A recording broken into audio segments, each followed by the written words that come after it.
मेरा क्वेश्चन जो है वो है मेमोरी और टाइम से रिलेटेड। मैं टाइम को समझना चाह रहा हूँ। जी जी क्या हम ये कह सकते हैं कि time is the product of memory?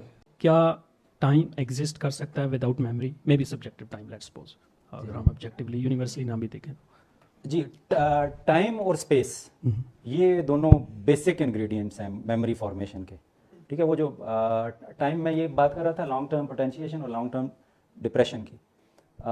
तो अगर आप इसको पहले स्टिमुलेट करते हैं और फिर ये उसको रिस्पॉन्ड कर रहा है तो इसको हम कॉजल रिलेशनशिप समझ रहे होते हैं। लेकिन वही जॉन लॉक के मुताबिक ये बेसिकली टेम्पोरल रिलेशनशिप है कि event A happens in time before event B and it always happens like this. और फिर हम उसको कंफ्यूज करके कॉजल रिलेशनशिप समझ रहे होते हैं। बट बेसिकली ये वो है जिसको आप टेम्पोरल ये रिलेशनशिप है। इसी वजह से जब आप इसको पहले करते हैं और फिर उसके बाद इसको एक्साइट करते हैं तो वो क्या होगा, बिकॉज यू कांट, और ये जो हमारे जहन में आता है कि you can't go back in time, उसकी वजह ये है कि यहाँ पर जो न्यूरोट्रांसमीटर्स जाने होते हैं, ये डिप्रेशन से ये होगा कि वो कम्युनिकेशन ही नहीं होगी, वो वहाँ कम होती ख़त्म हो जाएगा और उनका वो साइनेप्टिकल कनेक्शन ही ख़त्म हो जाएगा। और अगर बिल्कुल ही आप उसको उलट करते रहे तो वो न्यूरॉन ही डेड हो जाएगा और बाद में इस केस में टाइम का जो परसेप्शन है वो खत्म नहीं हो जाता फिर? अगर नहीं, ये मैं बात ही टाइम के परसेप्शन की लॉस्ट कर हो रहा जाए तो हूँ। मैं फिजिकल एक्चुअल टाइम की तो बात कर ही नहीं रहा, मैं एटॉमिक टाइम की बात नहीं कर रहा, मैं तो बात ही परसेप्चुअल टाइम की बात कर रहा हूँ। तो वो मेमोरीज है ना, तो memories are stored in time, वो फ्रेम्स हैं, तो आपने मल्टीपल फ्रेम स्टोर कर रखे हैं, उनको आप एक तरतीब से प्ले करते हैं। ठीक है, तो वो that gives you the perception of time. Physical real time पे तो बात नहीं कर रहा वो, तो फिर अगर फिलोसफी पे हम जाएं कि और अच्छा टॉपिक है, इस पे हम अलग किसी दिन बात कर सकते हैं। देखिए आइंस्टाइन ने ड्रास्टिकली चेंज किया आपका टाइम का जो कॉन्सेप्ट है। फिक्स्ड था, उसने कहा नहीं रिलेटिव है, ठीक है, और उसको एक स्पेस की एक्स्ट्रा डायमेंशन के तौर पर पेश कर, वो भी तो कबूल किया ना। तो ये क्या कर रहा है, ये जब ऑब्जेक्ट कह रहे हैं ना, तो ये पता है क्या कर रहा है, ये असल में इनसेपरेबल तो समझता है टाइम को।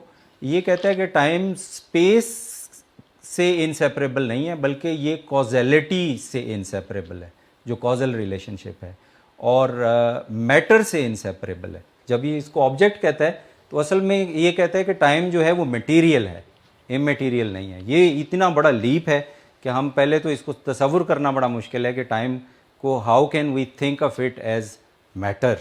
इस नतीजे तक कैसे पहुंचा, उसके लिए फिर इन्होंने एक मैथमेटिकल फार्मूला मॉडल भी वैसे बनाया है। ये ऑयलर है, ये असेंबली इंडेक्स है, ठीक है, मल्टीप्लाइड बाय एन आई, ये असेंबली नंबर है -1, ठीक है, ये नॉर्मलाइजेशन है, और टोटल नंबर है, ठीक है। ये इस तरह वो उनकी असेंबली निकालते हैं, और ये एक्चुअली लैब में एक्सपेरिमेंट्स करके मॉलिक्यूल्स की उसका असेंबली नंबर भी निकालते हैं और उसकी जो नंबर ऑफ कॉपीज हैं वो भी निकालते हैं। तो अभी बहुत ज़्यादा कॉम्प्लेक्स, अगर आप कहेंगे जी ब्रेन का निकालना तो ज़ाहिर है अभी तो मुमकिन नहीं है, लेकिन एक उसका ख्याल है कि ये इनसाइट केमिस्ट्री से ली जा सकती है, अगर ये फिजिसिस्ट जो हैं वो पॉइंट पार्टिकल्स पे इंसिस्ट ना करें, और जो इमरजेंट बिहेवियर जो कि एक होता है उसके लिए अगर वो ये अलाउ करें, तो फिर जो जिस चीज़ को आप प्रिडिक्ट नहीं कर पा रहे होते उसको आप इवोल्यूशन और सिलेक्शन के प्रोसेस के ज़रिए प्रिडिक्ट कर सकते हैं, इवोल्यूशन और सिलेक्शन के लॉज को यूज़ करके। अब मैं लीगो का दे रहा था, मिसाल दे रहा था, ताजमहल लीगो, ठीक है, उसके 5900 कुछ अगर पीसेस हैं, उनको जोड़ के आप ताजमहल बना रहे हैं, तो एक असेंबली इंस्ट्रक्शंस हैं और उन इंस्ट्रक्शन स्टेप्स के तहत आप उनको जोड़ रहे हैं। तो ये इंस्ट्रक्शन जो क्या है, ये इंफॉर्मेशन है, ये इंफॉर्मेशन एनकोडेड है मेमोरी में, ठीक है, पेपर पे है या किसी भी तरीके से वो डॉक्यूमेंटेड है, ठीक है। तो ये मेमोरी या ये जो हिस्ट्री है, इसको वो कहता है कि फॉर्मेशन हिस्ट्री जो है ना ऑब्जेक्ट की, कॉम्प्लेक्स ऑब्जेक्ट में जो उसकी फॉर्मेशन हिस्ट्री होती है वो उसके अंदर लिखी गई होती है, लिखी हुई होती है। बायोलॉजी में तो ये समझ में आती है, आपके डीएनए में किस तरह असेंबल होने हैं, वो सारे सेल कैसे बनने हैं, वो हिस्ट्री उसमें मौजूद होती है, वो फॉर्मेशन हिस्ट्री है उसकी। अब वो फॉर्मेशन हिस्ट्री क्या करती है कि वो फॉर्मेशन हिस्ट्री आपको सिलेक्शन प्रोसेस में हेल्प देती है। एनवायरनमेंट के साथ जो चीज़ मैच कर रही होती है इवोल्यूशन में, कि वो सर्वाइवल ऑफ द फिटेस्ट, तो जो चीज़ डिज़ायरेबल होती है या जो चीज़ इन्वायरमेंट के साथ मैच कर रही होती है, इन्वायरमेंट में आपका जो बायोस्फीयर है, आपका जो टेम्परेचर है, आपके बाकी कंस्ट्रेंट्स हैं, ठीक है, बायोलॉजिकल कंस्ट्रेंट्स की अब बात करें, ये बायोलॉजिकल कंस्ट्रेंट्स या सोशल कंस्ट्रेंट्स उन फिजिकल कंस्ट्रेंट्स से डिफरेंट हैं, जिसको पहले लेवल पे उसने ये जो असेंबली यूनिवर्स कहा था, वहां पे तो कुछ भी पॉसिबल हो सकता था। दूसरे में जो उसने कहा था असेंबली पॉसिबल, वो था अगर आप उसमें एक कंस्ट्रेंट डाल दें कि लॉज ऑफ फिजिक्स जरूर अप्लाई होंगे, वो वायलेट नहीं होंगे, तो ये दूसरा लेवल है। फिर लॉज ऑफ फिजिक्स के बाद आगे केमिस्ट्री के भी लॉज हैं, बायोलॉजी के भी लॉज हैं, और फिर सोसाइटी के भी आपके लॉज हैं, टेक्नोलॉजी के भी आप, यानी वो फिजिकल कंस्ट्रेंट्स भी होंगी। फिजिकल कंस्ट्रेंट के बाद आपकी एनवायरमेंटल कंस्ट्रेंट्स भी हैं। तो वो एनवायरमेंटल कंस्ट्रेंट में वो वाली स्पीशीज या वो वाला कॉम्प्लेक्स ऑब्जेक्ट जो है वो सिलेक्ट होगा जो उसको मैच करेगा, और वो करने के लिए, उसको रेप्लिकेट करने के लिए क्या होगा कि वो उसको मेमोरी स्टोर करनी पड़ेगी, और वो मेमोरी एक्चुअल फिजिकल स्पेस में स्टोर होती है।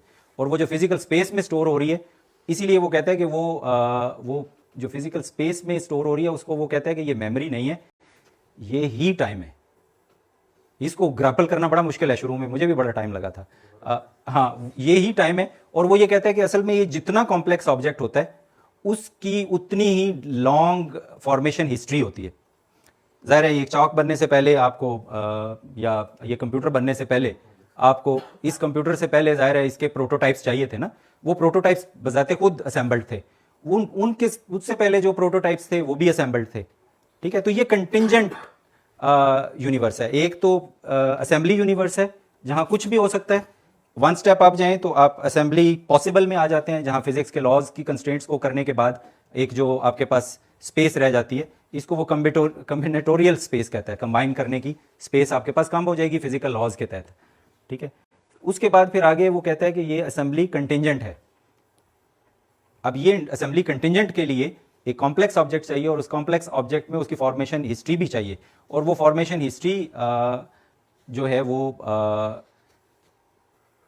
वो बेसिकली टाइम में लिखी होती है, और उसको वो कहता है डेप्थ इन टाइम। तो जितना ऑब्जेक्ट डीप इन टाइम में होता है वो उतना ज़्यादा कॉम्प्लेक्स होता है।